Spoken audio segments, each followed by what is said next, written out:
Jacob settled in the land where his father had sojourned, the land of Canaan. This is the story of the family of Jacob. When Joseph was 17 years old, he was tending the flocks with his brothers. He was an assistant to the sons of his father's wives Bilhah and Zilpah. And Joseph brought their father bad reports about them. Israel loved Joseph best of all his sons, for he was the child of his old age, and he had made him a long ornamented tunic. When his brothers saw that their father loved him best of all his brothers, they hated him so much that they could not say a kind word to him. Once Joseph had a dream, and when he told his brothers, they hated him even more. He said to them, "Listen to this dream I had. There we were, binding sheaves in the field, when suddenly my sheaf rose to an upright position, and your sheaves formed a ring around my sheaf and bowed down to it." His brothers said to him, "Are you really going to make yourself king over us? Will you rule over us?"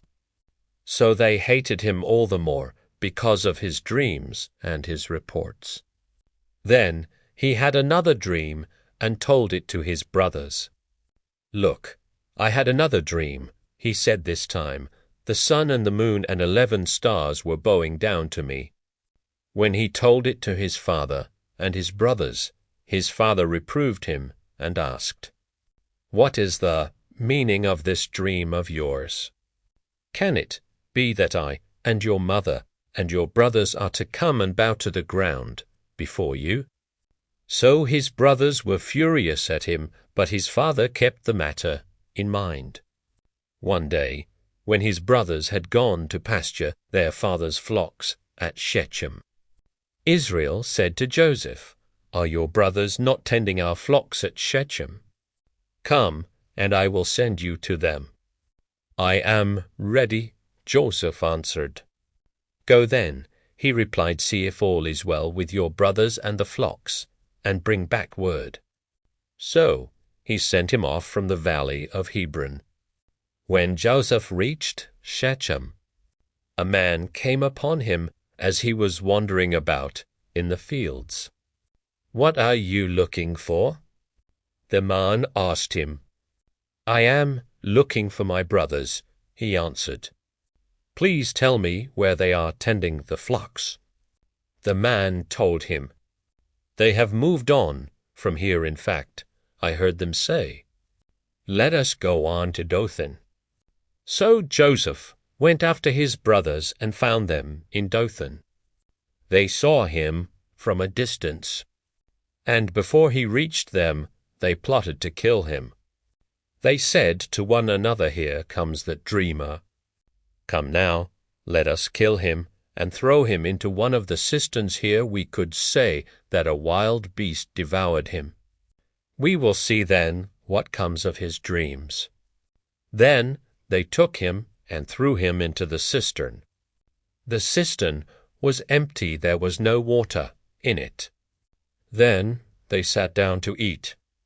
Looking up, they saw a caravan of Ishmaelites coming from Gilead, their camels laden with gum, balm, and resin to be taken down to Egypt. Judah said to his brothers, "What is to be gained by killing our brother and concealing his blood?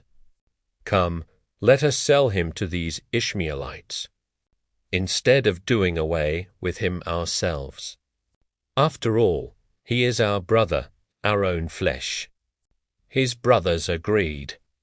Midianite traders passed by, and they pulled Joseph up out of the cistern. They sold Joseph for 20 pieces of silver to the Ishmaelites, who took him to Egypt. When Reuben went back to the cistern and saw that Joseph was not in it, he tore his garments, and, returning to his brothers, he exclaimed, "The boy is gone, and where can I turn?" They took Joseph's tunic, and after slaughtering a goat, dipped the tunic in its blood. Then they sent someone to bring the long ornamented tunic to their father. With the message we found this: "See whether it is your son's tunic or not." He recognized it and exclaimed, "My son's tunic. A wild beast has devoured him. Joseph has been torn to pieces."